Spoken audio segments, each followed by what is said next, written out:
You're listening to The Gary Harris Show on Tide 100.9 in Tuscaloosa. A wild card spot in the NL. Padres edge the Pirates 2-1. D-backs rally to beat the Rockies 5-4. San Diego and Arizona tied for the top NL wild card spot. The Gary Harris Show. UCM host Tider Insider TV. Crimson Tide Kickoff. Play-by-play for Alabama sports and sports director for WVUA 23. It's time for the Gary Harris Show on your home for Alabama sports. Tide 100.9 and streaming on the Tide 100.9 app.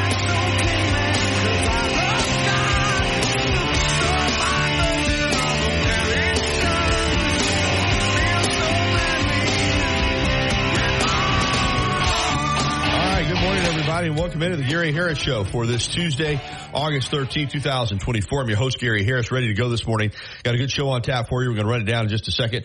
Wyatt Fulton is there on the other side of the glass. He's manning the controls, taking your phone calls on the Pinnacle Park and North River hotline at 205-342-9904. Again, that number 205-342-9904. We would love to hear from you this morning here on the program, so you're more than welcome to go ahead and dial in, and we will get you on. I'll run down the show for you here in just a second. First, though, I need to tell you, as always, this hour of the Gary Harris Show being brought to you by Alabama Credit Union, member-owned and not-for-profit. It really is just a better way of banking, and I do not say that lightly. I believe it.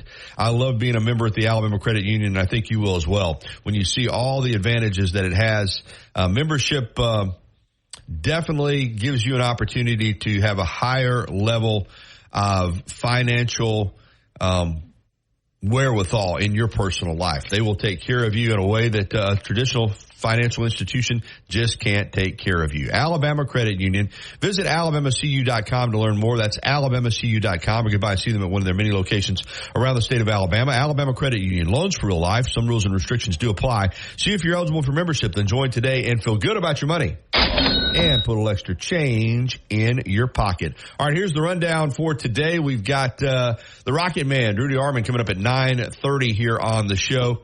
977 ESPN Radio in Huntsville. Drew will talk some ball with us at 9:30. Then at 10 o'clock, we'll continue our high school football previews with Jamie Morgan, head coach of the Hillcrest Patriots. Boy, what a fine run they have been on in Class 6A. 35 wins over the last 3 years. They've been absolutely phenomenal. But they move up to 7A, Region 3 this year. And that's going to be a challenge for Hillcrest, but Coach Morgan has got a program down there that is one of the best in the state. He'll be with us at 10. And then at 10:30, this kicked off last year. Reese Davis was the featured guest. Tide 100.9's FM. Ryan Fowler was the moderator, and Ryan will be back again as the moderator this year for the 2024 Pigskin Kickoff. Pigskin Men's Kickoff. That's coming up later this month. It is going to be, and I just had it pulled up here on my phone, and now I'm having a hard time pulling it back up. It's funny how these phones can work sometimes. There it is. The 2024 Men's Pigskin Kickoff will be Monday, August the 26th, featuring John Hanna, the member of a Pro and College Football Hall of Fame, of course, a great Alabama All-American lineman. Alabama Athletics Relations Coordinator Cedric Burns will be there. Coach Nate Oates will be interviewed by Ryan Fowler. So doors are going to open at 5:15 p.m. The program is at 6 p.m. And this is brought to you by University Church of Christ. And that's coming up again later this month. Big Pigskin Men's Kickoff, and we'll have David Harden in at 10:30 to talk about that. So we got a jam-packed show. A couple of notes this morning. I know you heard it there. We talked about it yesterday. It kind of got out yesterday about Hugh Freeze's comments about Nick Saban. We may play them again later in the show ourselves. I ran a little clip on TV last night on WVUA 23. And, yeah, I kind of agree with what Whippenberry said. When you hear it in context, it's not as bad. But still, I thought it's like, although they did ask him the question, Nick Saban's not coaching anymore, so now I'm going to tell you about all the times I should have beat him. Well, you know, you could have lost the two that you won very easily. I mean, you did a good job coaching against Alabama, but your record is what it is, and you won twice. And, 4th and 31 last year. There's a number of iron bows going back to the kick six. I mean, that's that kind of game that when it's played down at Auburn, it usually comes down to a play or two.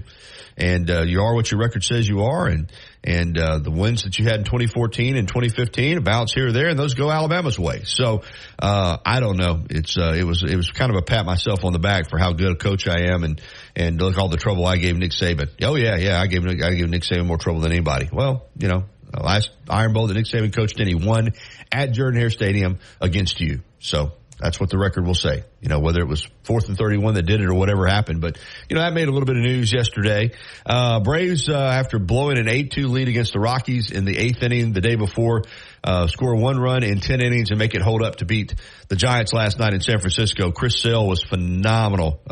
Again, 7 innings. I think he had 12 or 13 strikeouts, no runs. Unfortunately, he didn't get the win because the Braves couldn't score either until the 10th. But the Braves do get a 1-0 win over the Giants last night.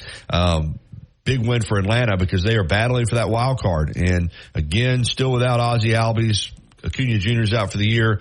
Michael Harris has been out. I mean, that team, Spencer Strider, they're not the team that they expected to be, but still, they're a good enough team that should make it into the playoffs. But they've got to, you got to win some games. So, Alabama football practice off yesterday after practicing 6 straight days. Practicing again this morning, back out on the practice field. And this is a practice that, is being covered by the media this morning, and they will have defensive players and coaches available afterwards today for a media session. So that's a check of some notes that are happening here on the show. We're going to go ahead and kick it off right now on the Pinnacle Park at North River Hotline, and Tom is going to lead us off. Good morning, Tom. Good morning, Gary. How are you this morning? I'm well, thank you. You mentioned the Braves in your opening monologue there, and I that's the reason I'm calling. I've been looking at this thing and looking at box scores. I'm not much to watch many games during this part of the year, but I always go to the box scores to kind of figure out what I'm looking at and all this kind of stuff. And then, people talk about it during the course of sports talk, and it's interesting to me, but Gary, in my mind, if the Braves indeed do fight their way and scrap into the wild card, into that, to me, that is going to be a monumental thing considering everything that happened with this thing. I don't totally agree. As I said, I think this team is still constructed well enough they should be a wild card team. I'm not going to give them any bows for making it in as a wild card. I think even with the parts they are missing, they should be a wild card team. So I'm not going to say that they deserve a lot of credit if they make it in as a wild card. I mean, injuries happen. Yeah, they probably had more than their fair share, but that was a team last year that should have won the World Series, in my opinion. I thought they were the best team in baseball, and they came up short. You still got offensive firepower on that team. So I'll say this. If they make the wild card and get into the postseason, it'll be a good season under the circumstances, but I'm not going to say that it was an extraordinary effort to make the wild card. You gotta remember, at one time they were way out in the wild card, and now, now they're back. They are back out in front of the wild card race, just barely. But, I see your point, but I'm going to put it to you like this. If they don't make the playoffs, I think it's going to be a huge disappointment. So if you're going to say it's going to be a huge disappointment if you don't make the playoffs, then making the playoffs should be satisfying to some extent. But I think if they just make the wild card and go out quick, it still hasn't been, the kind of year that you expected. And even with the injuries, and hopefully they're going to get Harris and Albies back here, and that's going to help a ton.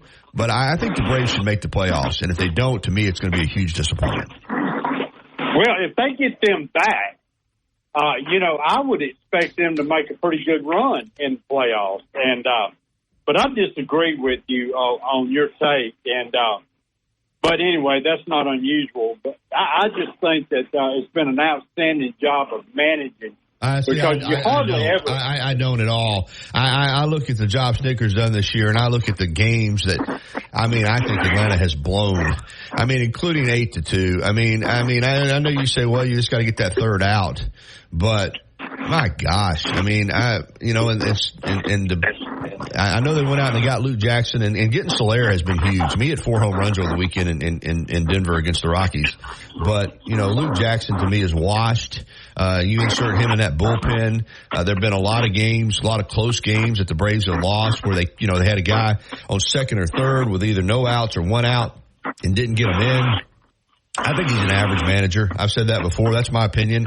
I think he's good in the clubhouse, a lot like his mentor, Bobby Cox. I think people enjoy playing with him, playing for him. I think he's consistent. I think over the long haul, he does a pretty good job. But I tell you, if it comes down to a 9th inning situation, Brian Snitker against a lot of other managers, I'm usually going to take the other manager. I do not think he is a great strategy guy or a guy who's going to outmanage you to a victory. Just my thoughts.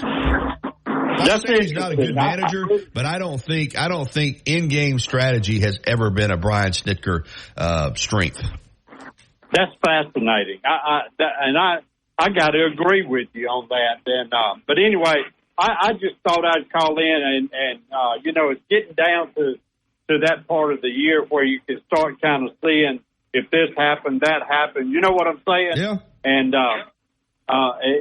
to me, though, if they make that wild card and they get those 2 guys back, I look for some good stuff to happen. Well, it sure could. That's the good thing about it. You get Albies and you get Harris back, and that they generate a lot of offense for that team because not only can they hit, yes, sir, but they also can run the bases. They can put pressure on a defense, and they're really good defensive players. Harris is one of the best center fielders in baseball, and Albies is one of the best second basemen.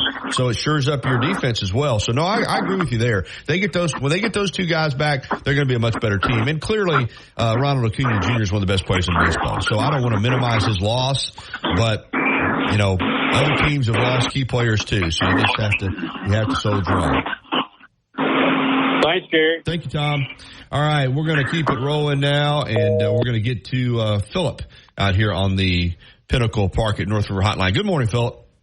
Good morning, Gary. I talked to Winston Barrett a little while ago, but I wanted to get a little bit deeper into the Alabama open practice video that I was able to watch last night on YouTube. It was very interesting, very, very interesting to be able to see all that like you were there at the stadium. I was pretty surprised, actually. But Alabama has a player that is he's one of the more impressive guys I've seen as far as what he can do athletically. And I'm not talking about Ryan Williams. I'm not talking about Justice Haynes. But Tim Keenan is an absolute beast. Yeah, he's a fire plug type of interior defensive lineman, nose tackle type, who I agree with you. I think for his weight, he carries about 315 pounds on a 6'2" frame. Maybe he'll be one of those guys like Alabama's had in the past. Maybe he'll be a Deron Payne. Maybe he can be a Quinnen Williams. Maybe he can be that interior defensive lineman disruptor. They're so hard to handle. If you got an interior defensive lineman that can tie up 2 blockers and still make plays, it frees up everybody or a lot of other people on your defense. So I agree with you. I think he's got that kind of potential. He's extremely strong, unbelievably athletic for that kind of frame, and he's been a good player. He's yet to take that next step and be a great player. But Philip, maybe you're onto something. Maybe this is the year that he steps up and we're watching 4 or 5 games in and we're saying, man, 96 is a problem. You can't block 96 with just one guy. So it would really help their defense if that happens. Yeah, there was a clip of him that showed the defensive lineman backpedaling and catching passes, an interception pass drill. And he caught the ball with no problem, accelerated like you wouldn't believe, and he had covered 15 to 20 yards in no time flat. He can move, and he is exceptionally quick. I was stunned, really. So you were impressed by what you saw from him in that video, huh? Just in that video, yeah, I was. He can move, and they've got several guys that stood out to me. I thought that there's been several number changes over there, so it's sort of hard to keep up with them. But Otis looked great too. He's now number 10. Yeah, T's 10 and Latham's 20. I'm not a big fan of these defensive linemen wearing 10 and 20, but they want to do it and they're allowed to do it. But it doesn't. I'm with you. I'm not a fan of that. But Latham's wearing 20 and Otis is wearing 10, and they're defensive linemen. There's another guy too that stood out, number 90, Jordan Renault. Jordan Renault, yeah, he's a guy that redshirt freshman who is they're high on him. I mean, he's a long, more athletic type of guy who should be able to get some playing time this year. Listen, their defensive line, Phillip, you're onto it. They've got some talent. Now you've got to go out and you got to play. And to me, the defensive line the last couple of years has not been bad. I'm not trying to insinuate that it has been, but I don't think it's been dominant. I don't think it's been disruptive. I don't think it's been as good as it should be based on the talent level that they have. And maybe this will be the year that they, all that talent comes to fruition and they are a disruptive, dominant defensive line. I mean, it would be so cool to see that again. We've seen some great defensive lines over the last 15 years around here, and maybe this will be the next one because I do think they've got some players. I'm with you. Gary, those first week games. I know we got week 0 coming up here pretty soon with a few games, and most notably Florida State and Georgia Tech over in Dublin, Ireland. But the first week, there are some really tough games to pick. You've got Notre Dame at Texas A&M. I'm leaning with A&M on that, even though they lost their running back. But I'm going to tell you a game that's sort of off the radar. Not many people around here will even have that much interest in, but I'm interested in it because I get down into the weeds. But I'm going to tell you a game to keep an eye on. That's Virginia Tech at Vandy. Yeah, it's an interesting game because it's got an SEC team involved, and Virginia Tech is kind of trying to climb back to prominence. I'm with you. It's an interesting game. I would right now, first game of the year, I see where you're going with this. You always think maybe Vandy will surprise some people. Maybe they will at home. I would probably pick Virginia Tech right now, just on the surface without digging into it. There's a lot of talk about Virginia Tech possibly, being in contention for, ACC honors, but I just got a funny feeling that game may be a little bit wonky. I'll tell you another game too that I'm a little bit interested in, and I could be wrong on this, but Old Dominion, they play South Carolina, and I think Old Dominion beat Virginia last year. Yeah, they probably did. I'd have to look it up, but that sounds like that could have happened with Virginia last year. So yeah. No, but week 0, listen, man, it gives us some games. I'm not a fan of that terminology anymore. We have in high school too. If you're playing games, it really should be week 1. Throws everything off in my calendar wise. But yeah, there'll be a few games of interest there with week 0. Hey, Phillip, great to hear from you, man. I got to hit this break. All right, good. Thank you, man. Thank you very much. All right, we're going to take a time out. We're going to come back with On You. Not available in every state, subject to terms and conditions. Rating factors and savings vary, and in some states your rate could increase with high-risk driving. Allstate Fire and Casualty Insurance Company and affiliates, Northbrook, Illinois. As much as Innisfree has evolved, it will always be that place to escape and have a good time. Whether it's for a game day weekend, to reminisce on college days, or to create new memories, if you're looking for a good time, there's only one thing to do. Head to the Free at 1925 University Boulevard. And don't forget about the Lucky Lunch Meat and 3 special. Monday through Friday from 11 a.m. until 2 p.m. Get a meat and 3 vegetables for just $8.49. Or for a lighter appetite, try the Lucky Lunch Soup, Salad, or Sandwich Combo. I'll see you at the Free. Tide 100.9 Tuscaloosa weather. The sky mostly sunny today. The high for this afternoon around 94. Tonight mostly fair with the low at 72. Tomorrow partly to mostly sunny. The chance of a shower or a thunderstorm by late afternoon. The high tomorrow at 93. I'm James Spann on the ABC 3340 Weather Center on Tide 100.9. You're listening to the Gary Harris Show. For Alabama sports, Tide 100.9, and streaming on the Tide 100.9 app. All right, 9:21. Welcome back into the Gary Harris Show. It seems like the less they try to hit in pro football, the more injuries they have. I don't know. I've seen this many injuries this early in the preseason, but a number of Alabama guys have been involved. The latest, Terrion Arnold with the Lions, has an upper body injury, the quarterback, and then one that's really got Detroit concerned is Jahmyr Gibbs' hamstring injury. You know how hamstrings are, particularly for a quick twitch guy like him. So we'll continue to watch those. That's about all that's available. The severity of the injuries have not been reported as of yet, but a couple former Bama guys, getting hurt with the Lions. All right, let's jump out on the Pinnacle Park and North River hotline. We've got George over in Macon. Hey, George. Hey, Gary. How are you this morning? Doing well. Yeah, I'm gonna have to agree with you 100%. Schmidt has not done a good job. Numerous times we've had people in second and third or first and third, and we get no runs in, no situational hitting.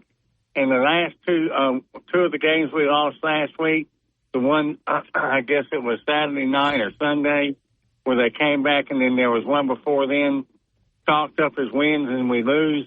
I mean, they're just terrible losses. We just don't make the plays. We look like a bad team, quite frankly. And I don't expect you to make the fantastic play, but the standard down-to-earth play you need to make, and we aren't making them at times.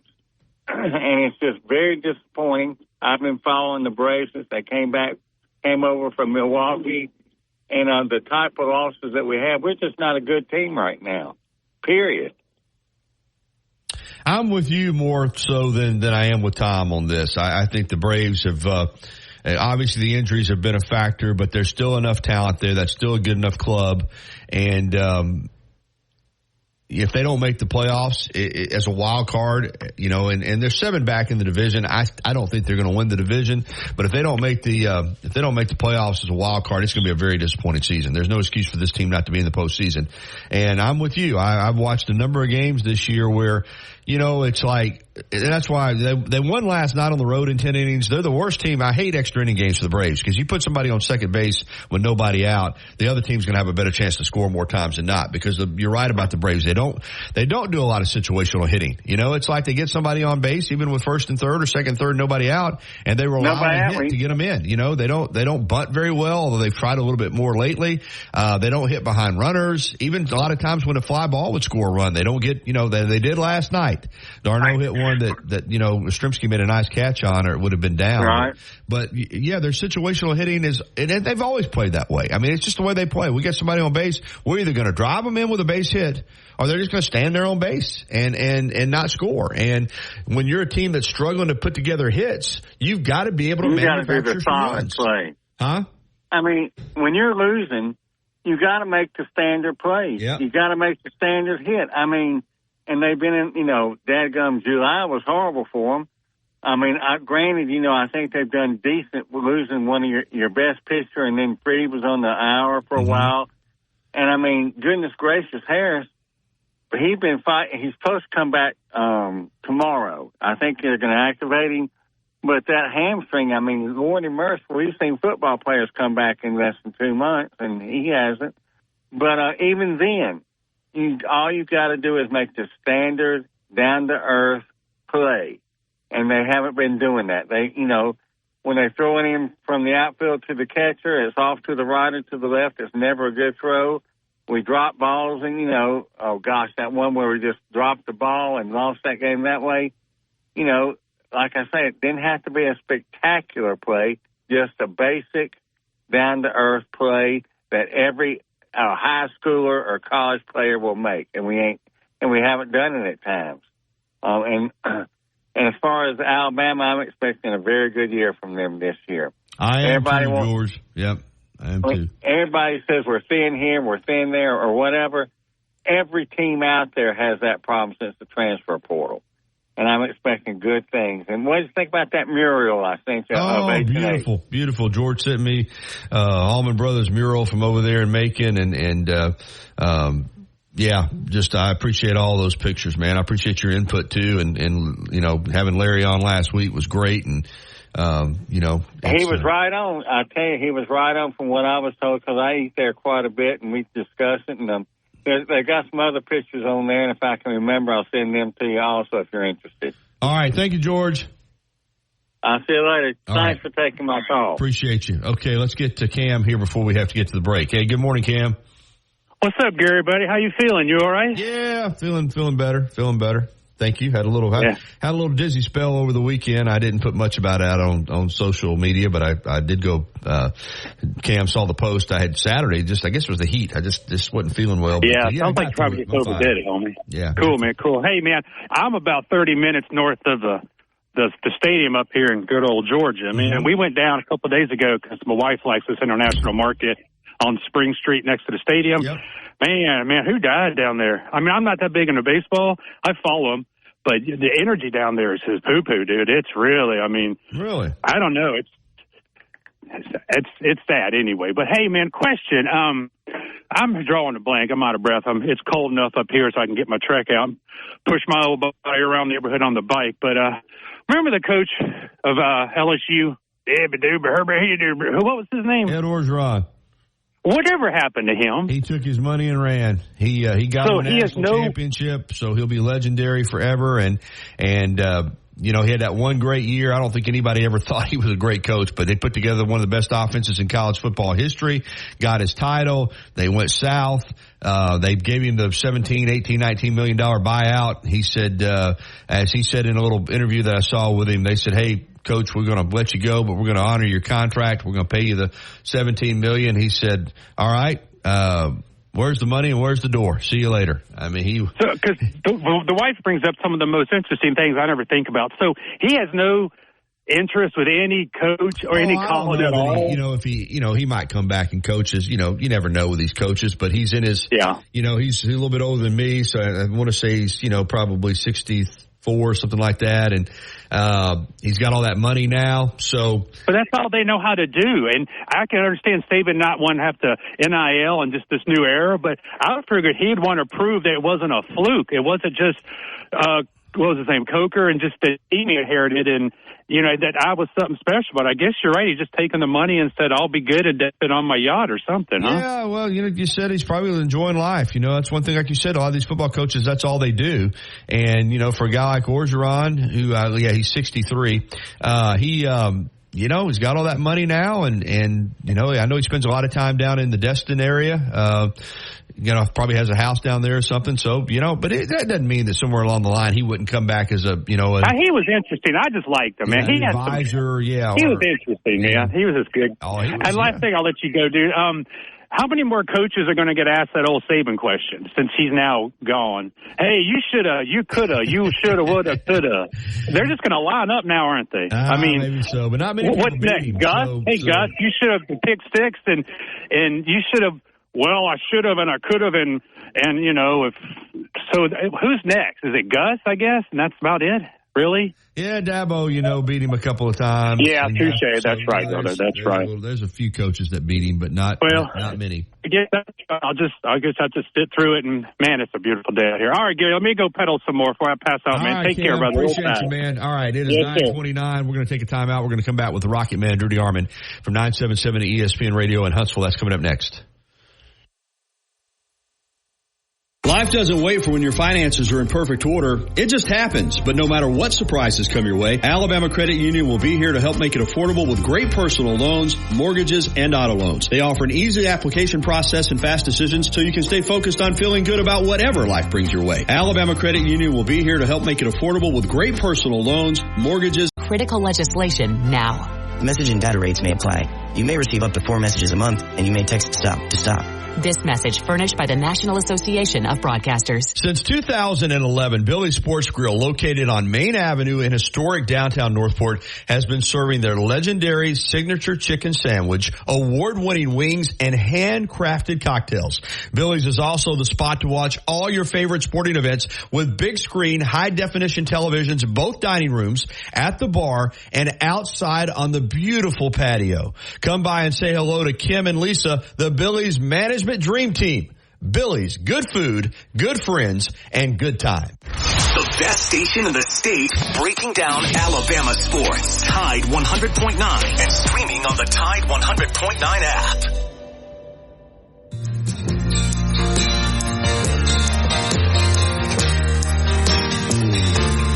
All right, 9:33. Welcome back into the Gary Harris Show, and it's time for the Rocket Man, Rudy Armand, 977 ESPN Radio in Huntsville.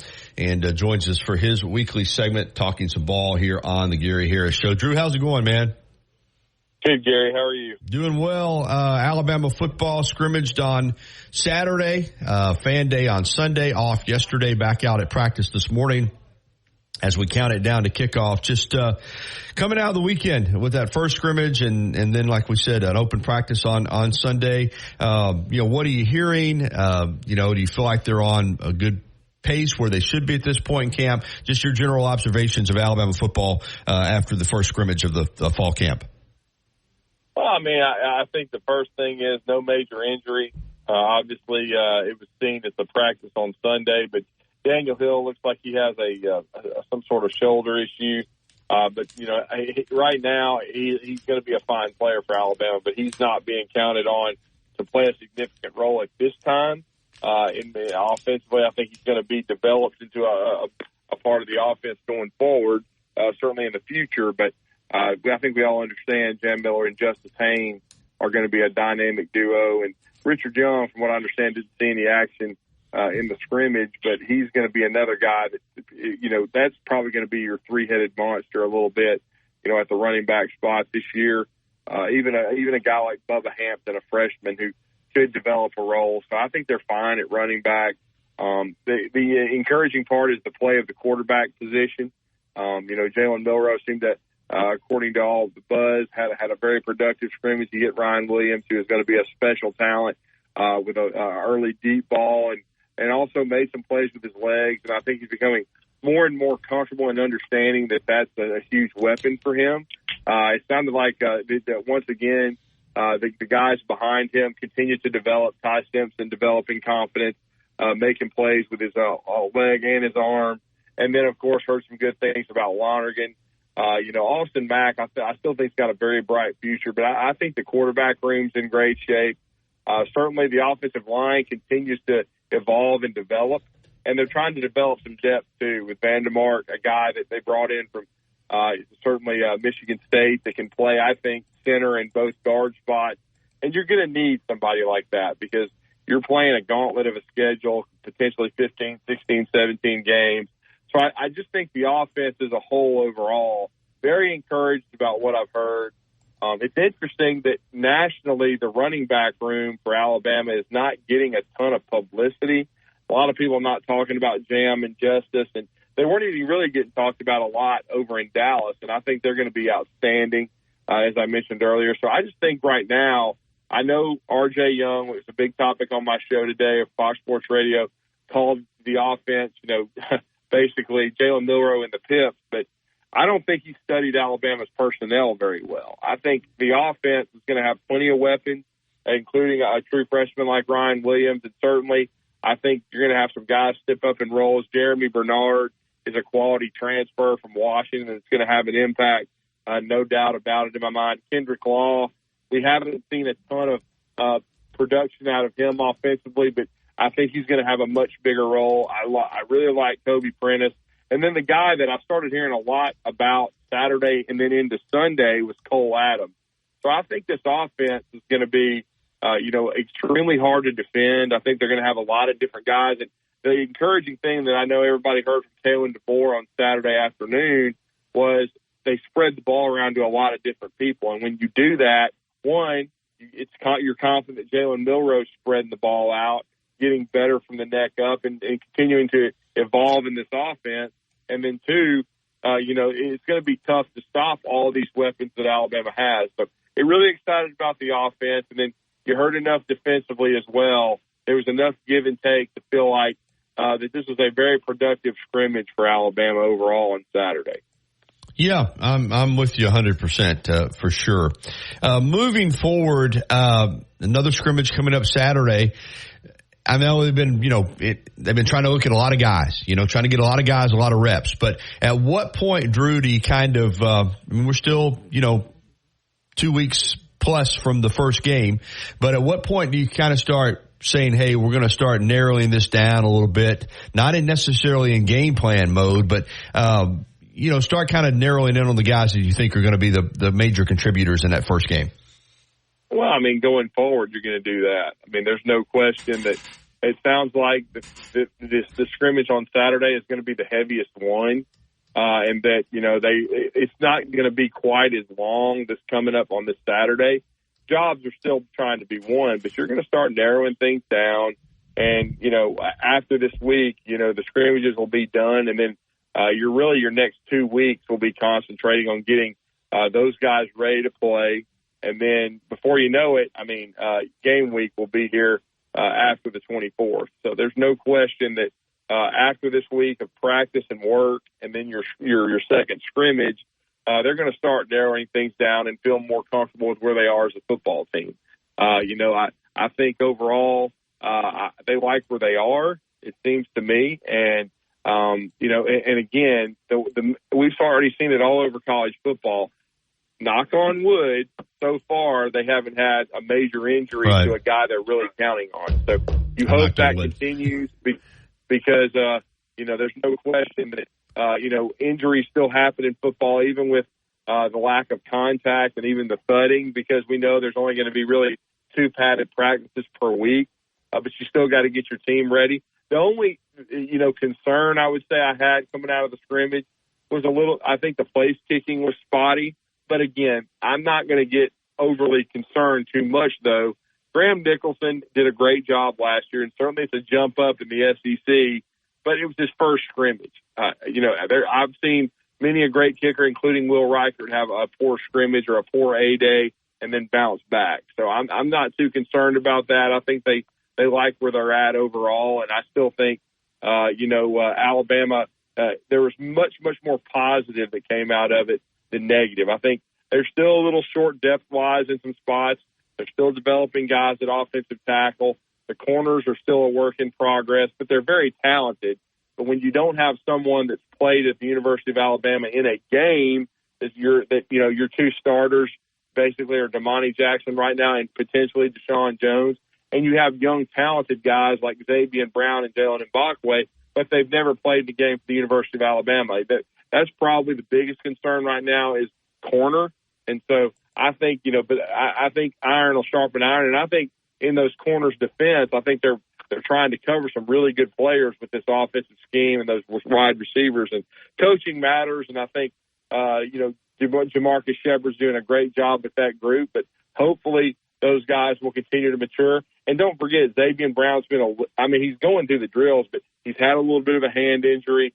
Hopefully, he'll be feeling much, much better from that standpoint by the time Western Kentucky comes to town. Speaking of the Hilltoppers, Drew, and I understand we'll have plenty of time to break that game down, the first game of the year, but when you look at a defense that does have some questions in the secondary, not a lack of talent, but just, some inexperienced players, some guys that are going to be playing some of their, first snaps in college football. And we feel like the defensive line is going to be strong, but I said earlier in the show, it'd be nice to see Alabama get back to having dominant defensive line play. Having said that, TJ Finley can sling it. And, it's hard to imagine. I said this yesterday. He's still just a redshirt junior. The fact he's already been at LSU, Auburn, Texas State, and now Western Kentucky. And that's a pretty good offensive system. Are you concerned at all about, the defense going up against that offense in the first game? No, I think it's a good test. You're going to have to face an older guy at quarterback who, I actually forgot TJ Finley had ended up there. But now that you mentioned it, that's right. I think he had a pretty good year last year for them. The Hilltoppers are known for slinging it around. You're going to play, a tough road game in week 3 with Wisconsin, and you're going to play South Florida in week 2. So I think it's always good to come out and play against an offense that can challenge you in the game 1. And then you get a chance to rush the passer against a guy like Finley, who is a big, strong guy, has some mobility, but maybe not the quickest laterally. So hopefully, guys can get home on the pass rush. I think one of the takeaways I took was that we didn't see him to start camp because he was sick and under the weather, but LT Overton seemed to have a really good scrimmage and assert himself. So that's exciting because that's a 5-star talent there that was being wasted by the Ponderosa and Dirtneck over there at Texas A&M for 2 years. So hopefully he's going to be able to, recover at Alabama, still become a really good player. And then, again, you get a chance to, see how your secondary reacts. You've got an old man back there in Malachi Moore that's kind of the leader of the group, but you get Keon Sabb, who's trying to fill the huge shoes of Caleb Downs. And then we already mentioned some of those corners. And then another guy that I know made some plays on Saturday is Zay Mincy. Really good-looking kid, lengthy. You should get some reps out of him. He should be able to get some playing time. And then, I talked to Nick Kelly yesterday at Vail.com, and he mentioned a guy that we really hadn't been talking about a lot because he didn't play a ton except for special teams at Penn State. But another guy to watch is King Mack, a really good athlete who I think had an interception in the scrimmage as well. So I'm just anxious to see the defense as a whole, how they attack, how they rush the passer, and, how cohesive they look against what should be a quality opponent. It's a consensus bowl program in Western Kentucky. Judy Arman with us from 977 ESPN Radio in Huntsville, talking a little ball here on the Gary Harris Show. Let's go around the SEC just a little bit. Auburn head coach Hugh Freeze appearing on the Talking Season show with on SEC Network. These were pre-recorded interviews, but it made the rounds yesterday, and then they ran the program last night. And in fairness to him, he was asked about the fact that he had some success against Nick Saban, but he wasn't. He didn't hesitate to say, I should have beat him 4 times. And, I don't know, at the end of the day, you win or you lose. And when you play big games, a lot of times they're close games. He could have lost the 2 that he won. It just seemed easy now to kind of poke the bear with the Bears not coaching anymore. Well, I should have, would have, could have, and should have don't really matter much. I thought he took a lot of credit, for the success that Ole Miss had against Alabama. They still just won twice, and last year, say what you want, but 4th and 31, you gave that up, and I don't know. I just kind of pat myself on the back, kind of deal with Hugh Freeze. What did you make of that? Well, he was asked a question about having success against Saban. He's on a very short list of guys that beat him multiple times. Now he was very fortunate in those 2 games that he won because Alabama was driving late in that game in 2014, and O.J. Howard nearly came up with the ball back of the end zone. And then we all saw the 2015 game, a lot of turnovers, a lot of crazy bounces that went Ole Miss's way. Lane Kiffin deciding that Derrick Henry didn't need any more carries after he had 129 yards in the game, and it was obvious that Ole Miss's defense was give out late. He's got a quarterback with the flu, and he's trying to throw the ball instead of running it. But to Lane's credit, I think he learned a ton after that game, and we saw the formula that Alabama used going forward, and they did a heck of a job and went on to win the national championship. And another thing you didn't mention, though, and Travis Reier, good friend, that pointed this out, is that after both those wins in 14 and 15, he was 0-2 against Arkansas. He couldn't beat Arkansas. So, as I said on Talking Ball this morning, Hugh's teams have played well against Alabama. There's no doubt they are, and he called them the gold standard. Alabama has been, and they've competed hard and played well.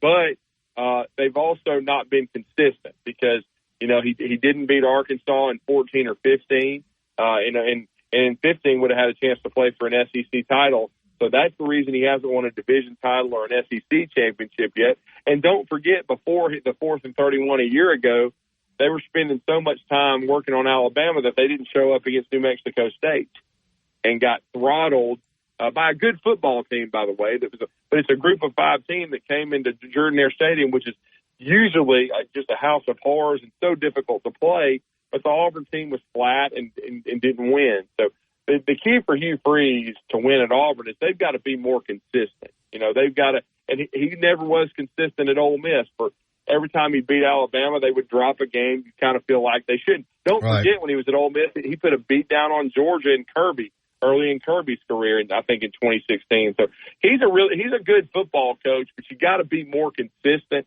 and that's what's going to be the key for Auburn. They've got to be more consistent as a program on a week-to-week basis. And now we'll see how, this is a different animal. How does Hugh Freeze match up and match with Kalen DeBoer and Kane Womack? That's going to be fascinating when Auburn comes to Tuscaloosa later in the year. Yeah, finally, you mentioned Kiffin. I'm curious what you make of Ole Miss. Everything seems to have lined up for them now. They've been close the last couple of years. Now you've got an expanded playoff. They've got a stacked roster. Kiffin's got his systems in place. Got a lot of continuity now with the coaching staff. They're all in. They've given him everything he's asked for there in Oxford. I've said this before, talking to some Ole Miss people that I still have some strong connections from having worked over there in that state many years ago. I feel like it's now or never for Ole Miss. And what I mean by that, Drew, is they have ponied up. Now, if they get in the playoff, that's the payoff. If they don't, this thing could go south in a hurry in terms of their confidence level in Lane Kiffin. I see them as a playoff team, though. Do you? I picked them in the top, 4 of the SEC. So yes, I think they got a really good shot. It's going to be a vicious disappointment if they don't get in the playoff, because they're going to be very disappointed if they're, say, in the Citrus Bowl, playing in a meaningless bowl game. And as a good old friend, Ole Miss friend of mine said, in Dallas, I mean, how many opt-outs would they have at that point? I mean, it wouldn't even be the same football team. They're going to be very, very disappointed if they're not competing for an SEC championship with a shot to go to Atlanta. And the floor would be getting into the playoff, especially now that it's a 12-team field. And he's had 2 double-digit win seasons there already, so their expectations, even without Quinshon Judkins, are very, very high. They feel like they've addressed their personnel and they've got more than enough talent. They've even added pieces late. Their wide receiver core should be very good. And they don't have to play Alabama potentially at all during the regular season, and only maybe if they get to Atlanta, and both of them are there. So I think their schedule is sets up pretty well. It's still not easy, but I think they've got a path to the college football playoff, and if they don't make it, then I think they're going to be very, very disappointed. So I agree. I think Ole Miss has got a lot of weapons. I think they're really good. Do I think they're better than Alabama? I do not. But on paper, I still think Alabama, and I think because of Saban, there's a lot of sentiment out there that Alabama can't possibly keep winning at the same level. But I think they made a great hire, and I'm not taking shots at Ole Miss. I think Lane's done a great job there and got their fan base very excited. But I still think Alabama's got the better roster. But I do think Ole Miss and the SEC has a chance to get 4 teams in the playoff. All right, Drew, I am going to ask you a high school question because you and I both follow high school sports very closely. And the Hoover situation that unfolded last week with Drew Gilmer and the defensive coordinator there, resigning after a video of an incident, a couple incidents at practice came out. I had met Drew Gilmer. I like him. Great job at Clay Chalkful. But I think this is a lesson that, especially at a high profile program like Hoover, arguably one of the most high profile high school programs in the country. I mean, physical contact with a player is just not okay, right? I mean, that's just the bottom line. Yeah. I mean, it was over the top. I mean, I would have been very upset if it were my child that were playing in that program and that happened. I mean, times have changed. This is not 30 or 40 years ago. And, of course, then there would have maybe been somebody filming, but nobody would have heard about it. Everything is recorded with cell phones and huddle film and everything now. It's very difficult to hide. I've had Drew Gilmer on my show and when he was at Clay, and he's done an amazing job there, and he did, and won 2 state titles. Helms, I know, has been a good assistant coach at a few places. But again, you can't get caught doing that kind of thing in this climate. And they did what they had to do. And I'm good friends and know that the interim head coach well. Chip English did a great job revitalizing Grissom's program.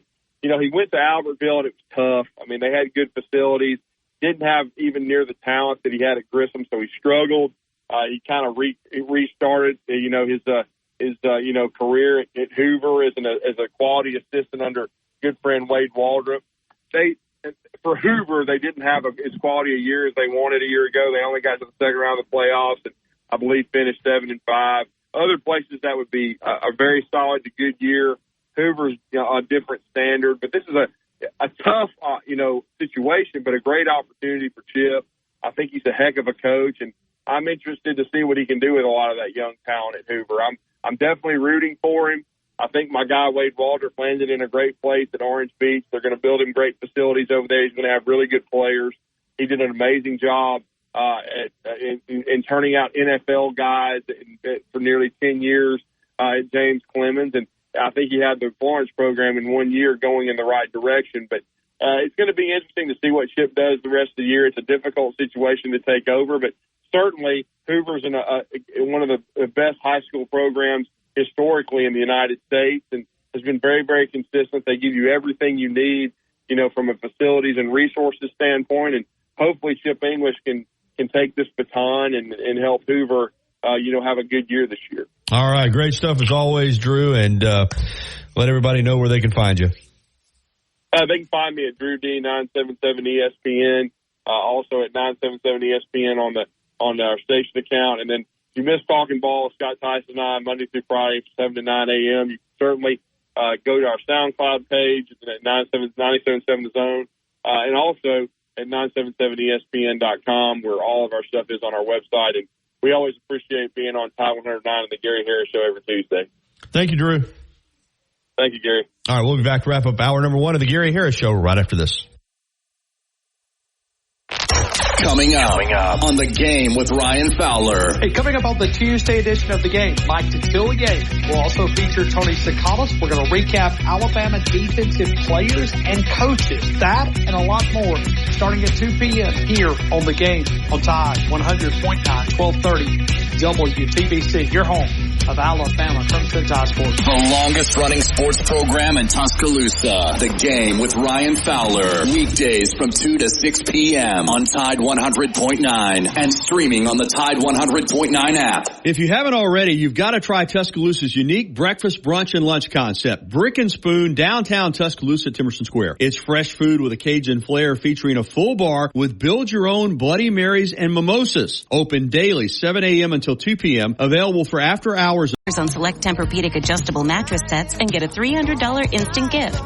Get matched at Mattress Firm. Sleep at night. Restrictions apply. See store or website for details. Tuscaloosa's Old Colony Golf Course is an 18-hole championship layout designed by 1976 U.S. Open champion Jerry Pate. Director of Golf John Gray and fitting specialist Bob Montgomery are PGA certified. Mike Shivitz is the head professional and director of the Tuscaloosa Junior Golf Program. Call today to secure a tee time at the Tuscaloosa Championship Golf Course. Everyone can play. 205-562-3201. Old Colony is operated by Paramount. Tide 100.9 Tuscaloosa weather. The sky mostly sunny today. The high for this afternoon around 94. Tonight mostly fair with the low at 72. Tomorrow partly to mostly sunny. The chance of a shower or thunderstorm by late afternoon. The high tomorrow at 93. I'm James Spann on the ABC 3340 Weather Center on Tide 100.9. Covering University of Alabama sports, as well as the national and local scene as well. The Gary Harris Show. Only on Tide 100.9 and streaming on the Tide 100.9 app. All right, welcome back into the Gary Harris Show. Going to wrap up this first hour. Hey, a reminder, Tall Pines Golf Course is open to the public right there in East Tuscaloosa, the former Woodland Forest Country Club in that beautiful Woodland Forest neighborhood. Call to make a tee time, 205-556-1232. That's 205-556-1232. They also have memberships available for golf and for the swimming pool. So you can find out more. That's 205-556-1232. Play a round of golf at a hidden gem in Tuscaloosa, Tall Pines Golf Course. All right, this hour has been brought to you by Alabama Credit Union. We're going to wrap it up and come back with hour number 2. We're going to start it off with one of our high school football previews. Jamie Mitchell, the head coach of the Hillcrest Patriots, 35-5. Why don't you experience what people can't stop talking about? Life-changing Skechers slip-ins. Get your slip-ins at a Skechers store, Skechers.com, or wherever stylish footwear is sold. WTBC Tuscaloosa and W265CG Tuscaloosa, a Town Square media station. Tide 100.9 and streaming on the Tide 100.9 app. From the Fox Sports Studios in Los Angeles, here's Nick Cope. Scores in baseball from Monday night. The Dodgers got Mookie Betts back from injury. He homered and drove in 3 runs, while Shohei Ohtani hit his 36th home run of the season. And the Dodgers got the win over the Brewers 5-2 in a battle of division leaders. The Braves edged the Giants 1-0 in 10 innings in a good old-fashioned pitcher's duel. Starters Chris Sale and Blake Snell combined for more than 13 scoreless frames and 23 strikeouts. Atlanta holds the final wild card spot in the National League. Padres edged the Pirates 2-1. The D-backs rallied from down 3 to beat the Rockies 5-4. San Diego and Arizona are tied for the top wild card spot in the NL. The Astros beat the Rays 6-1 for their sixth straight win. Starter Framber Valdez earned his 12th win. And in the NFL, the Commanders announced they've signed veteran receiver Martavis Bryant, who last played in the league in 2018. Now, this hour's West Alabama real-time news update from the Tuscaloosa Thread Newsroom. New weapons detectors at Tuscaloosa County Middle and High Schools have not detected any weapons. However, they have been triggered by other objects. A vote is set for tonight by the Tuscaloosa City Council on a proposed $2 million renovation to Odom Park in Weston. Men ranging in age from 19 to 48 have been caught in a child solicitation undercover operation by the West Alabama Human Trafficking Task Force. The 2-week operation led to the arrest of 8 men from West Alabama, and more arrests are possible later. Get 24/7 local news coverage and sports updates when you download the free Tuscaloosa Thread app and sign up for twice daily email newsletters. The Gary Harris Show. UCM host Tider Insider TV. Crimson Tide Kickoff. Play-by-play for Alabama sports and sports director for WVUA 23. It's time for the Gary Harris Show on your home for Alabama sports. Tide 100.9 and streaming on the Tide 100.9 app. All right, here we go. The Gary Harris Show, and we're going to jump right in as we continue our high school football previews with the Hillcrest Patriots. And Jamie Mitchell, head coach of the Pats, is joining us this morning here on the program. Good morning, Coach. How are you? Doing great. Good to have you. And boy, time flies. You're already in your 4th year. Seems like just yesterday you got there, but this is year number 4. And we like to say in the sportscasting business, somebody did everything but win a national championship, or in this case a state championship. And in your 3 years at Hillcrest in Class 6A, you did everything but win a state championship. My gosh, 35-5, sending players on to the college ranks, winning region championships, and some of the best teams Hillcrest has ever had. Of course, you played in a 6A that had Sarah Lynn and Clay Chalkful. So as you move up to 7A, just your thoughts on those 3 years, winning 35 games. Phenomenal run you had there in Class 6A. Yeah, I mean, it's been magical, from the day I got here, and I think so much credit's got to go to our administration and, them having an understanding of, the things that we needed to be successful, and them allowing us to do those things. And, you don't win games without good players. We've certainly been blessed with, a really good nucleus of really good players. And, but at the end of the day, the first thing you said is most important. We hadn't won a title yet, and that's the only thing that, everybody wants to win the last game of the year. And if you don't win that one, then, you just kind of seem a little bit dissatisfied. And, we still got that burning desire to play in the last one and to win the last one. And we've been so very close to just, we got to find a way to get over that hump. And obviously moving into 7A, just a whole different set of issues. But, this will be an exciting group. They've worked extremely hard, and, just so many new faces this year. We're eager to see how some of those kids are going to do. Yeah, like you said, your quest for that state championship continues, but you do move up to 7A, and nobody needs to tell you as a football coach in this state what Region 3 is all about. It is loaded, and even with some teams maybe that in the past have not. They're not as strong as they've been in the past. Still, just your thoughts on stepping up into this really just famous region in the state of Alabama. Since they've gone to 7A, it's Region 3 with some of these traditional powers has been a phenomenal region. Now you're a part of it. Yeah, I think it's exciting on one hand, and of course you know what you're getting into. But I'll be honest with you, and I don't mean this in a bad way, but there were just so many games on our schedule in the past couple of years that.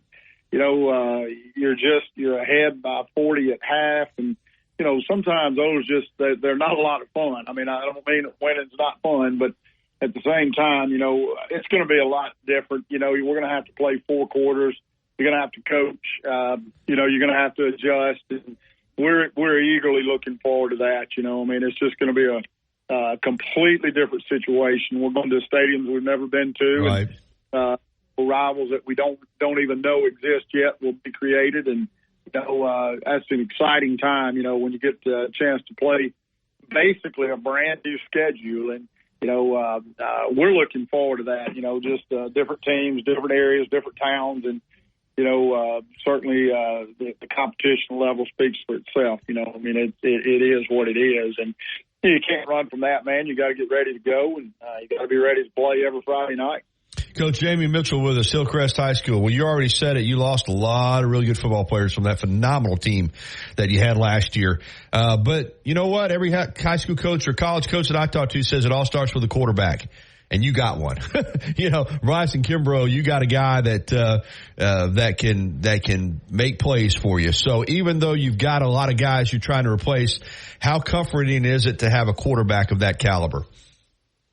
Well, I think you said it right. I think any coach worth his salt would tell you, if you're going to have any one piece coming back, you want it to be that guy, So the quarterback position is obviously, of course, we sometimes those guys get way too much credit, way too much criticism too. But at the same time, it is the one piece and the one position that, really stirs the drink for everything. And, Bryson has just been, he's forced into action early on when, we had great quarterback in Ethan Crawford starting at Southern Miss now towards ACL, and Bryson was forced in the last regular season game and, has played just impeccably since that point in time. We thought he would.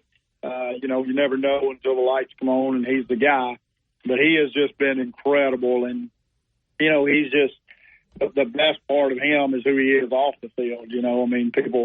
People see what he does on the field, but he is an incredible high character, extremely good student, high academics, comes from an unbelievable parent group.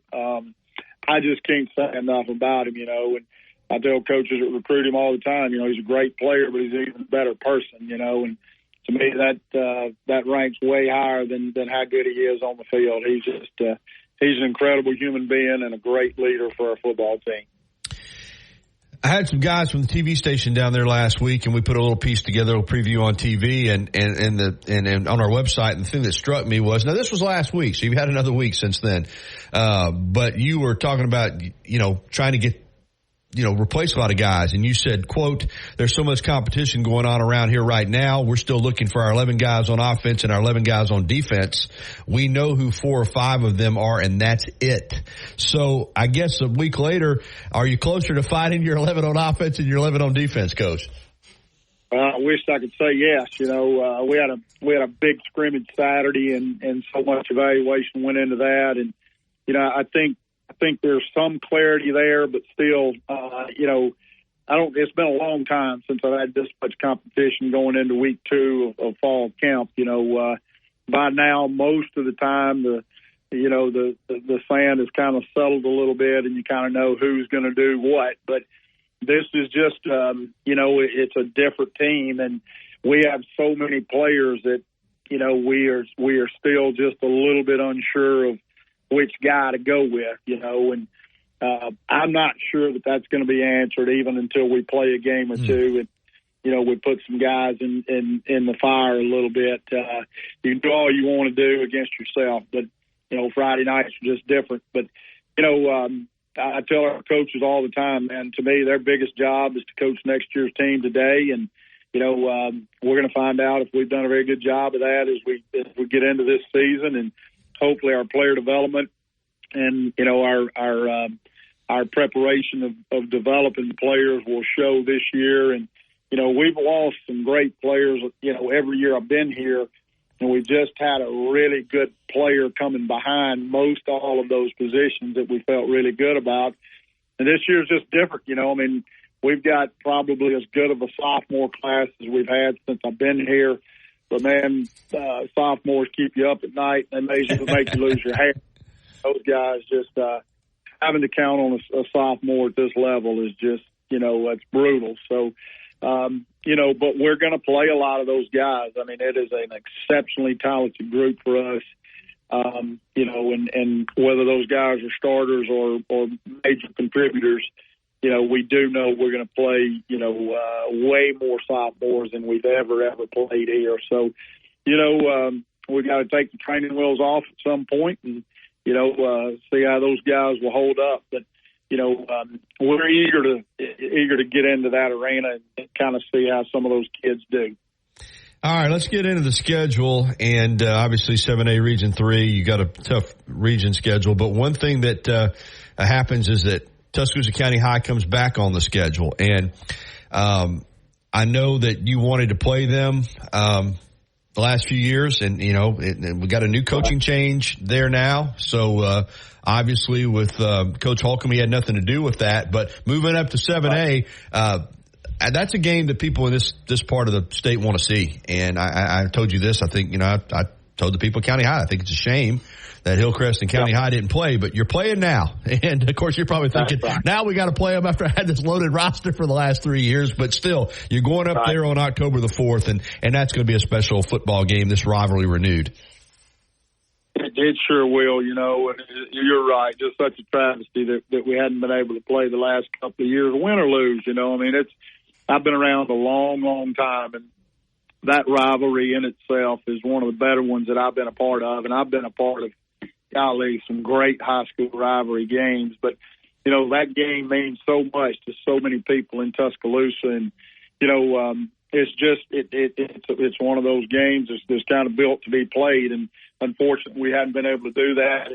You know, I've had a great opportunity to visit with Coach Holcomb, and he's been fantastic. And, you know, it's great that we have great relationships with him. It's important. And, you know, he and I think have on both ends have tried our very best to create an atmosphere and an environment that, you know, it's just a game. You know, we want to play, we want to win. They want to play, they want to win. And, you know, it is going to be fun to get back into that game. And, you know, certainly a lot will go into that one, as they will all of them. But it'll be a fun time for sure. Yeah, how important is it you get you got 7 region games and you have Hueytown sprinkled in there, you know, rival from your 6A days on the September 27th. But those first 2 games at home against Florence and at Sparkman, before you get into region play with a young football team, just to find out who you are before you play Hoover on September the 5th. Hey, you know, we haven't even discussed, really until yesterday, we have not even mentioned really our region. And, you know, I did tell them yesterday, I said, guys, I've seen 2 polls, and, you know, one poll, we were ranked number 7 in the state of Alabama, and one poll, we were ranked number 10. And I said, you know, man, who wouldn't like to finish number 7, or who wouldn't like to finish number 10? I mean, those are 2 incredibly big numbers when you think about over 300 schools playing football in Alabama. And I said, guys, unfortunately, the negative side of that is we'd stay home in both scenarios in the playoff picture if that were to be the case, because we would have been, there were 4 teams out of our region ahead of us in both those polls. So, you know, I just think it speaks to the volume and the depth of the region that we're in. And, you know, you could certainly be a top 10 team, maybe even a top 7 or 8 team in the state of Alabama, and you don't get to get out of your driveway for the first round of playoffs. So, you know, that portion of it is very, very taxing, and, you know, you don't get any do-overs, and, you know, every single Friday night you're going to have to be ready to play. And, you know, it's just a region that doesn't allow for mistakes, and it doesn't allow for, you know, for a down Friday night here or there. And, you know, if you do that, you're going to find yourself behind the 8 ball, and a ball game you probably could have won or should have won, then becomes the one that keeps you home. And, you know, so it's going to be quite an adventure, to say the least. But I think that's the case for all the teams that are involved. And, you know, like you said, I mean, we do have Florence and Sparkman, thank goodness, 2 quality teams that I think will test us exceptionally well. And, you know, we will certainly have a lot better temperature of who we are and what we are, you know, after those 2 ball games before we line up and play Hoover. So, you know, we're just, you know, you might say coach speak, whatever you want to call it, but, you know, for the real truth of this is it must be one game at a time for us. You know, we've got so much to learn about ourselves. We cannot put the cart before the horse, and, you know, we've got to take these first 2 games and try to, you know, understand what our personality is going to be, who we're going to be, who can do what, you know, and certainly hope that prepares us for the mountain we've got to climb. Coach, got a couple more for you. One more schedule question, and you've done it that way, and it's worked out. Moving up to 7A, you know the week 0 game gives you 11 weeks to play 10 games. You're going to play 10 straight, and hopefully have that bye before the playoffs. Of course, if you play 10 straight, you don't make the playoffs. Your season's going to be over a little bit early, but that's the way you've done it. That's the way you like it. Kind of give me some insight into why you decide to play 10 straight weeks instead of taking a bye somewhere during the middle of the year. And I've just always been a fan of that, and I mean, we're not playing to finish 5th or 6th in the league. We're playing to be, our full intention and purpose is to be in the playoffs. And, I just think that gives you that opportunity to catch your breath at the end of the season. Really do some self-scouting and really take an internal dive into who you are. And, gives you a week really to go back. And I think every year I've done it, you find some things that might surprise you about your own self when you have that opportunity. So, I'll never change that. And, it's our job to make sure that we are in the playoffs. That's right. And not going to watch somebody else practice that first week, So we've got to take care of us. And like I say, I think we do that. Having that week to kind of self-scout, learn a little bit more about yourself before you get going, I think has been very healthy for us. And lastly, I want to ask you, as you're a proponent of high school football, obviously you're a coach. I'm a sportscaster. I'm a proponent. But there are a lot of changes going on. You and I grew up in a time where where you grew up is where you went to high school, unless you had the money to go to a private academy or something. We're watching that change. We got high school NIL in some states. We've got the coach, or the quarterback, and his family, Trent Seaborn at Thompson, saying they turned down 7 figures to move to another state. NIL has come. We're looking at whether you call it free to choose or open enrollment, whatever you want to call it. Where do you see us headed in this state with NIL and kids being allowed to go to school anywhere they want to? I feel like it's coming. What's your opinion on this, and where does it stand in your mind here in the state of Alabama?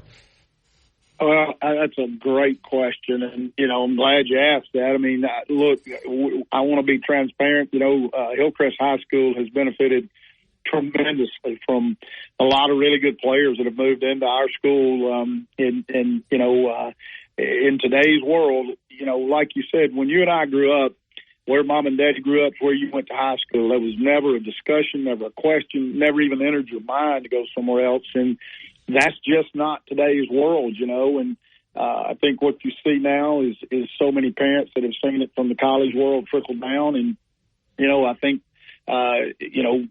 the AHS would tell you the same thing. It's a parent's right to choose where he chooses to, or where they choose to send their kids to school, So Hillcrest High has benefited tremendously from, we've got quite a few move-ins that will be major impact players for us that were not on our team a year ago. So I'm not going to be a hypocrite and stand behind and say, hey, that's whether I like it or not is the world we live in, And I think that's going to be followed very, very closely by the NIL. We can bury our head in the sand if we want to, but it's going to happen. We're surrounded by it.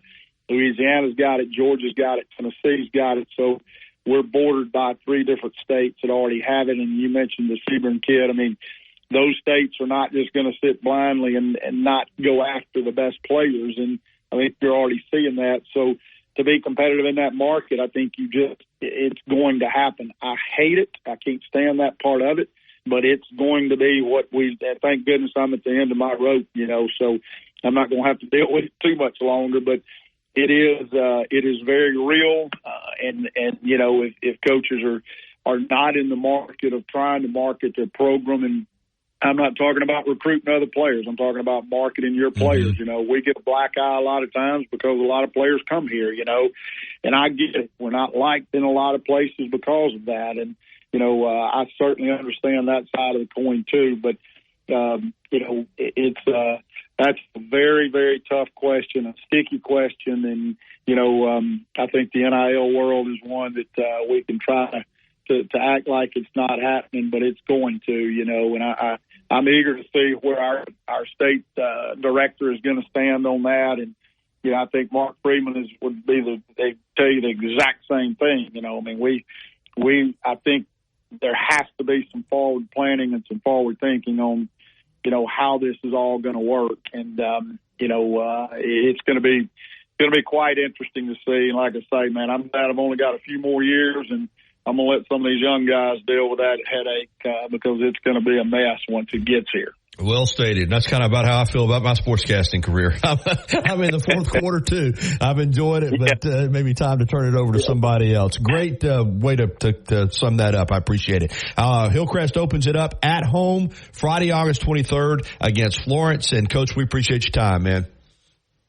Thanks for having us, and, man, hope you have a great day. All right, you too. Coach Jamie Mitchell, Hillcrest High School. It's 10:21 here on the Gary Harris Show. The YMCA of Tuscaloosa is a great place to get fit. It's a great place to meet new people. It's just a great community organization. 2300 13th Street downtown, as I like to say. The Y is ready when you're ready for the Y. It's not going anywhere.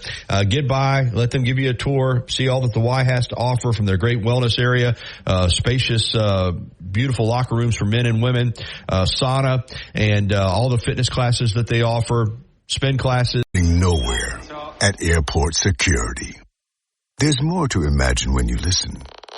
Discover best-selling action titles on Audible. Tide 100.9 Tuscaloosa weather. The sky mostly sunny today. The high for this afternoon around 94. Tonight mostly fair with the low at 72.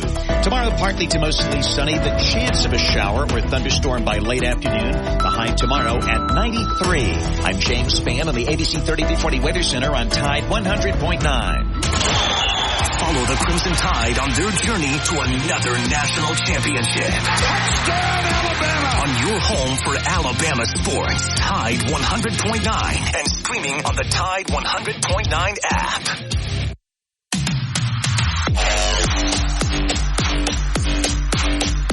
All right, 10:24. Welcome back into the Gary Harris Show. And all right, I mentioned the injuries earlier, and Wyatt, if you want to chime in here, you can. I get it. I understand in the NFL now there's 17 regular season games. You hope that there's playoff games. A lot of coaches now are just coming out and saying, man, I don't want to play any of my good players in the preseason. I don't even want to play one exhibition game. Here's my take on why I think that can contribute to injuries. We've had Wyatt, have you noticed we've had a lot of injuries early in camp? One round of preseason games, man, we got guys dropping left and right. I've always said this. You can't legislate injuries out of football. You've tried, try to make it as safe as you can. Now they got the hip toss tackles out. I mean, it's a contact, really a collision sport. Here's why I'm concerned, and I think the injuries are going up. I think there's so much pressure on coaches to not get people hurt. And the problem with not playing exhibition games is, as some have said, I don't know if you noticed it last year when they've cut back on this. The first couple of weeks of the regular season are sloppy. They're sloppy, man. I come up in an era where there were 14 regular season games. There used to be 6 NFL exhibition games. 6. 6 of them. You would start having exhibition games really in about July 22nd, 23rd. You'd have the Hall of Fame game. And those games were used to get teams ready. They were used to get the roster down. By the final couple preseason games, you had most of your regular players out there playing. So you hit the regular season and you were in stride. The problem I have with working not to have injuries so much is I think it's causing more injuries. I think you've got people on their heels. I think you got people playing defensively. I don't think you got people playing full out. And that's a dangerous way to play football. What do you think? There are some coaches who would like to see the exhibition games done away with completely. I don't want that. I think you've got to have them to not only help you get your team ready, but to set your roster. Football players play football. There are going to be injuries, whether it's in the preseason or the regular season, and I get it. If you have a star player go down in the preseason and we don't get that's terrible. But how can you get ready to play football without playing football? And I saw it last year. I said this. First couple of weeks last year, the regular season were sloppy because a lot of guys hadn't played. All your superstars. The problem is that you take Aaron Rodgers, for example, right? You lose him 4 snaps into the season. Yep. Well, imagine you lose him, you lose Pat Mahomes to an ankle sprain that's going to affect him for the entire 17-game season that he's about to play. You don't want to do that, but at the same time, do you want him to play terrible and you take a 3-game loss in your division, and then you're struggling the rest of the year to come back from that? It's a balancing act, and I think they're lengthening the offseason, or they're trying to shorten the offseason process, which I think is only going to lead to more injuries because your body's not as ramped up. You're going to go from not hitting to hitting in a much shorter time window, and it's going to lead to more injuries. And so I think it's going to be a problem. I think you're going to continue to see a lot more of these types of injuries, especially these like soft tissue injuries that people have been dealing with a lot recently. Well, listen, I get it. It's about money. It's about, players want to make as much as they can. Owners want to make as much as they can, and you add inventory, and that's what we've done. I mean, we're up to 17 regular season games. 17. Plus expanded playoffs. So, I mean, you got teams playing 20-something games, and again, at one time there were 12 regular season games. I grew up in an era where there were 14, and the more games, the more chance for injury. So I get it. With more regular season games, you want to play less exhibition games, but you got to get guys ready to play football. And I'll say this before we hit the break. Again, it's a collision sport. Guys are going to get hurt. It is unfortunate, and particularly when a star player gets hurt, you just hate it. But you can't play football the way that we're accustomed to football being played and not have injuries. Even if you're playing two-hand tag, you could have injuries. I mean, a lot of these injuries sometimes happen to stop and starts. Knees go out on turf and so forth. But we have had a lot of injuries early in this fall camp, and I hope that doesn't continue. But I think there's so much panic about injuries that I don't know if football players are turning it loose. And I think that's when you really get hurt more than when you're just turning it loose, is when you're trying to avoid an injury. DEAL or text DEAL to 511-511. Text DEAL to 511-511 today. All dogs are unique. Your dog results can and will vary. Message and data rates may apply.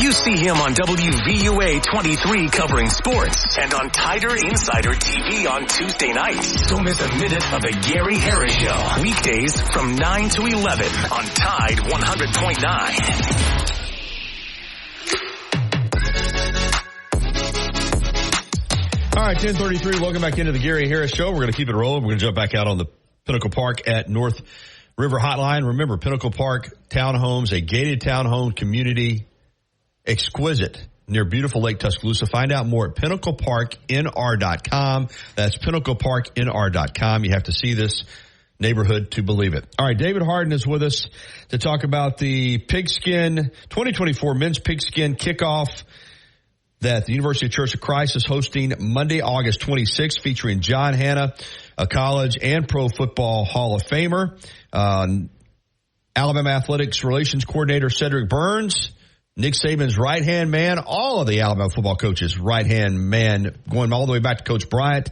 That'll be fun. And Nate Oates, Alabama men's basketball coach, will be interviewed by our own Ryan Fowler. Doors open and food served at 5:15 p.m. The program begins at 6 o'clock. There'll be a silent auction benefiting Tuscaloosa Angels. And you can get your reserve table for 8 for $3.50. Individual tickets are $25, and David Harden is on with us to tell us much more about this. I kind of set the table for you, David. Good morning. Man, you covered all the main points, Gary. That's awesome. Yeah, but I want you to pick up and go into why. Yeah, last year you had Reese Davis. Man, it was a huge hit. It's back this year with John Hanna, and this is a great event to share some fellowship in football. But as we mentioned there with the Tuscaloosa Angels, has a deeper meaning as well. Man, that is one of the best organizations. Well, there's a lot of good, helpful organizations in town, but, they really work a lot with kids that are placed in foster homes, and they work with these families, too. In fact, there's a lot of people that adopt. They look for folks to adopt these families. I'm in a small group, and we have adopted one of those families, and we've really developed a real close relationship with those parents and with those kids. And it's a two-way street. We end up helping them a lot emotionally and financially, but man, they teach us a lot of good stuff too. So it's a good organization. If you're looking for somebody to help, I think I don't get on religious spill, but, you know, true religion is taking care of orphans and widows. That's what the book says.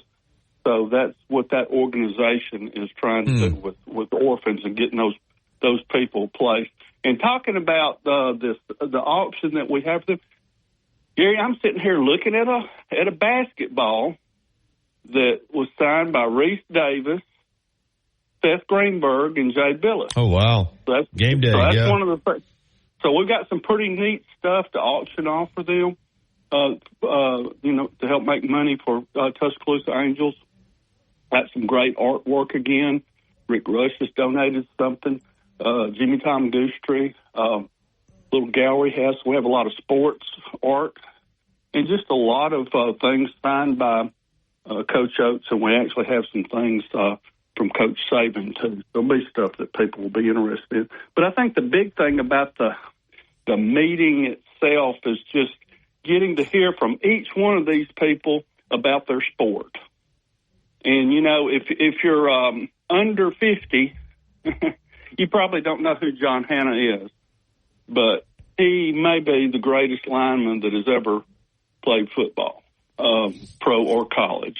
He's been identified as such in the 80s by Sports Illustrated. Gary, you remember that cover of the Paul Zimmerman? Yeah, I remember it very, very well. Yeah, where they named him the greatest lineman of all time. I remember Paul Zimmerman was a great NFL writer, and even later on, Paul Zimmerman still said, in fact, when they did the top 100 NFL players of all time, Paul Zimmerman had John Hannah number one of any of them.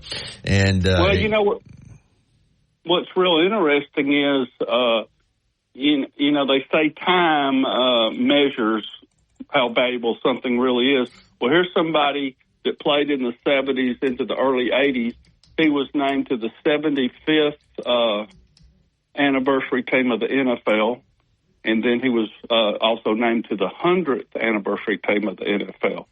And so, you know, his value as a great lineman has not lost its luster, so to speak, even through time. And the other big thing, too, is the Hannah family is such a great name in Alabama history. You know, his dad played at Alabama, and then his brothers Charlie and David played at Alabama, too. And Charlie ended up being on a Super Bowl winner. Yeah, Charlie was a good offensive lineman and played defensive lineman in college and offensive lineman with the Raiders and the Bucks. And you know, you mentioned his dad, Herb, was a great player at Alabama. It's a great family. And I will say this, too. To have John Hannah come down and speak is a big deal because he doesn't do a ton of this. So you're right, to have a pro football and college football Hall of Fame member with that kind of legendary status to come here and be here, that's a big get for you guys. Well, he told me, he said, this will be the first time he's ever spoken in Tuscaloosa. Wow, how about that? So it is a big get. And, you know, what we're trying to do with this event, we're trying to you know, we're trying to have, you know, names of folks that are well accomplished in their sports that we feel like people would like to hear, and like I said, give their thoughts on their sport, and also they'll all tell, you know, how God has been a constant thread in their life. And I'm real excited to you know, see what Cedric has to say. Cedric Burns. Cedric is a hidden jewel out in that athletic department. He has been there for 4 decades. He has been loyal to no matter who he's worked for, and I think you'll be interested to hear some of his stories. I've said this one time before, but I was with Coach Jim McElwain. Of course, Coach Mack was offensive coordinator for 2 national championships, and I can't remember what the discussion totally was, but we were talking about stories and all this stuff, and Coach McElwain said, "David, the book I want to read is the one that Cedric writes." So he really does have a lot of lot of things that I'm sure he can share with us. I'm sure there's some things that are confidence that he's not going to. Oh yeah, he's not going to. But it'd be fun to listen to him. You're right. I mean, he's probably got more stories than anybody, and also to have Coach Nate Oates there, and he's going to be interviewed by Ryan Fowler. I mean, we know what he's accomplished at Alabama, and the Crimson Tide is one of the preseason picks to win a national championship this year. They're going to be one of those teams that people are going to point to win it all. So to have him sit up there and do a Q&A is a really big deal too. I know it's a pigskin kickoff, but nothing wrong with making it a kind of a basketball kickoff as well. Oh yeah. And we're really excited. Coach Oates came to the event last year just as sitting at a table, and that was we were really excited about that. But I was looking here at Coach Oates' record. In 5 years at Alabama, and I was thinking, there's a lot of people who for a whole career, if they could have that on their resume, they would be happy. But you're talking about 5 years. His record at Alabama is 117-54, so that's a 684 winning percentage. He's won Coach of the Year 2021. Let's see, he's had 2 regular SEC championships, 2 SEC tournament championships, 4 NCAA appearances, and last year's Final Four. Man, that is a career. Like I said, there's people that coach for a long time and are good coaches that never have that kind of. Well, I've been playing basketball for 100-something years, and they never made it to a Final Four until last year. Yeah. So, right there. So all these guys, I think, is something that you would want to come in here and like I said. I think all of them will be entertaining and have something great. Going to be a marvelous program, and glad we could get you on. Before we close it out, give us the where, when, and how one more time, David. Okay, so it's going to be Monday the 26th. Program the meal at 5:15 to 6, and then we start at 6. We'll go with Coach Oates first, then Cedric, and then John Hanna. To get tickets, you can call University Church at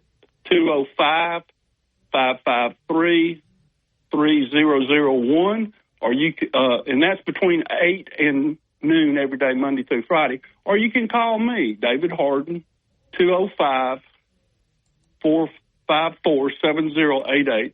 And we have a really strong committee out here working, trying to sell tables and tickets. So if you want to ticket, give us a call. We want you to be there. This last year, 2 things that jump out at me. Walking out in the community, there were several men that I don't even know them, they don't even know me, but they recognized me, and they said, hey, that was a great event. That was just encouraging.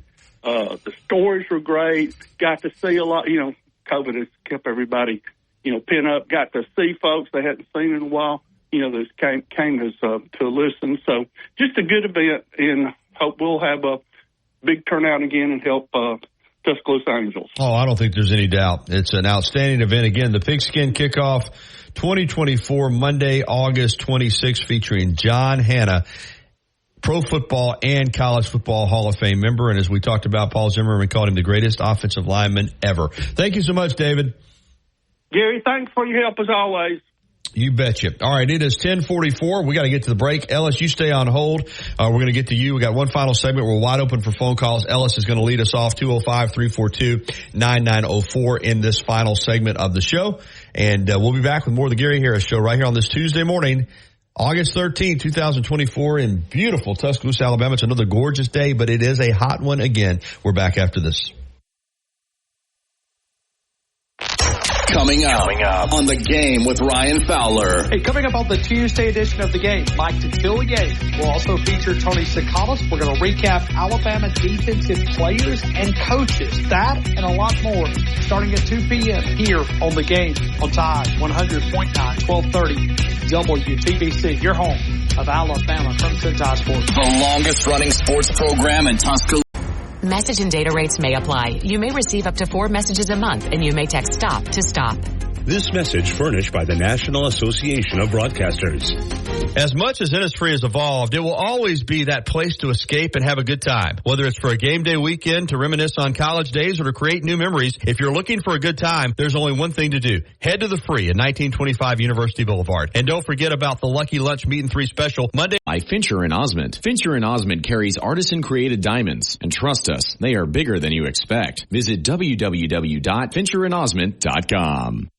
On the next Inside the Locker Room with Coach Wimp Sanderson and Barry Sanderson. Tune in Wednesday. We'll look at the practice report. We'll hear from the offensive coaches and the offensive players out of Alabama practice. In the second hour, we'll talk with Bill Cameron. We'll get Bill Cameron's opinion on what Hugh Freeze said with Marty Smith. Plus, we'll also take your phone calls throughout the show.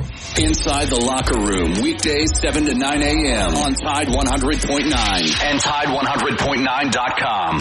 Tide 100.9 Tuscaloosa weather. The sky mostly sunny today. The high for this afternoon around 94. Tonight mostly fair with the low at 72. Tomorrow partly to mostly sunny. The chance of a shower or thunderstorm by late afternoon. The high tomorrow at 93. I'm James Spann on the ABC 3340 Weather Center on Tide 100.9. The best sports talk in the state. Tide 100.9 and streaming on the Tide 100.9 app.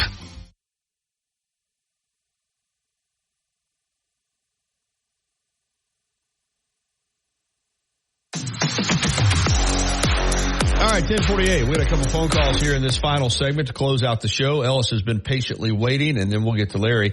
Good morning, Ellis. How's it going there, Gary? It's going pretty well, my friend. Sounds like the NFL, they might as well just wear lingerie and go out there and play. I don't think it's to that point yet, but they have certainly cut back or tried to cut back on the physicality. But like I said, if you're going to play tackle football, you can't legislate injuries out of football. They're going to happen, man. So better off, I think, just playing full speed and going all out. I don't understand it. Don't understand it. Don't make sense, but it is what it is. Yep. It just makes you where you don't want to watch it. You know, I'll get where I don't watch it. I quit watching NASCAR. I used to be a big fan of NASCAR, but now I don't even watch it now. It ain't like it used to be. No, it's not. And like we've talked about, nothing is. But I will say this, for all the flaws that are going on with sports now and all the stuff that makes news off the court and off the field and off the track, I still enjoy the games. I still enjoy the races. I mean, it's like the NFL. I'll be watching that week one. I promise you. You know, Sunday NFL is a big deal for me. So I guess even with all the stuff that's going on, I still enjoy the games and the races and the golf tournaments and all that. Maybe not. I'm with you. Maybe not as much as I did 20, 30 years ago, but I still enjoy it. Now, I like watching golf, but, now I like following, I ain't got like a specific team. I like to follow all the Alabama players, Oh, and keep up part of Bama and NFL is a huge part of why people watch NFL football around here. I get it. When you've got as many players as Alabama has, just practically every game you can tune in and you can find some Bama guys playing. That means a lot. It does. There's no doubt about it. Oh yeah.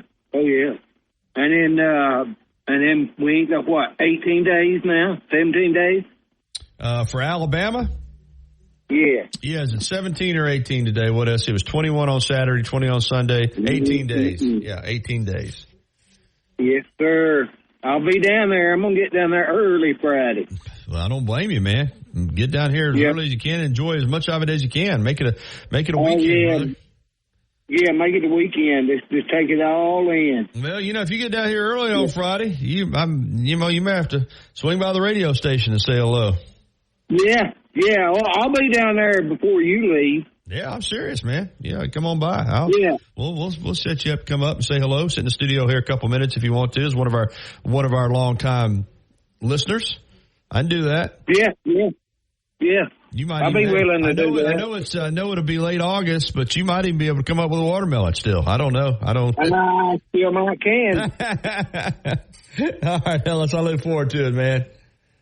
All right. See you, Gary Harris. Roll Tide. Yes, sir. Good to talk to you. All right, let's get to Larry, and this is, I got a good feeling this is our music contributor. Am I right? Good morning, Larry. Well, I think I better just start saying Music Man from Georgia because that's what my better half calls me. She said he's a music man, but Gary, what a great show, and that high school coach, that whole segment pretty much sums it like it is on the end there, what he said about if things get into that, yeah, where we think it's going. But anyway, we're getting older, and I am a NASCAR fan and a big collector. That's another story. But I got something for Tom Friday, a story he might enjoy, and I was just kind of plugging Friday. I'd like to go a little further into the Macon scene. Okay. And the big house. We covered H&H and that little segment. I think I'd like to go into the big house, and then we'll just keep going from there and cut across. All right, brother. Well, I got a Twitter or X or Twix or whatever you want to call it message from, I guess, a friend of yours, Bama Nick. Is he a friend of yours? Bama Nick is over in Americus, Georgia. Yeah. He's a longtime Paul Feinbaum. Yeah, that's what he told me. He said Gary, calls in, and I said, well, bring it on. So hopefully I'll hear from him soon. He'll bring a little something different, I promise you. All right. Well, but anyway, I'm gonna stick with the music or sports. Sports is that's my job. I think on Fridays I'll keep it there. So. Oh yeah. But I want to thank you so much. My girlfriend even downloaded the app where she can hear it at work. So awesome. Well, like I said, we've had a good response to it, and the stories, and George from Macon sent me that big mural at H&H, and so it's we're having a lot of Gary, fun. I've got tons of photos in my gallery. How do I need to send those to you? How is he sending it? In a text? Yeah, he sent it to me in a text. He just sent it to me in a text message. He's got my number. I have hundreds of photos of the big house. Yeah, I'll do that. I'll start doing that. I won't overload you with it, but I'll just start sending a few things. I think you might Rose Hill Cemetery, and that's another story there. So I don't want to get ahead of myself. There's so much to talk about. Southern Rock is so big. It's just.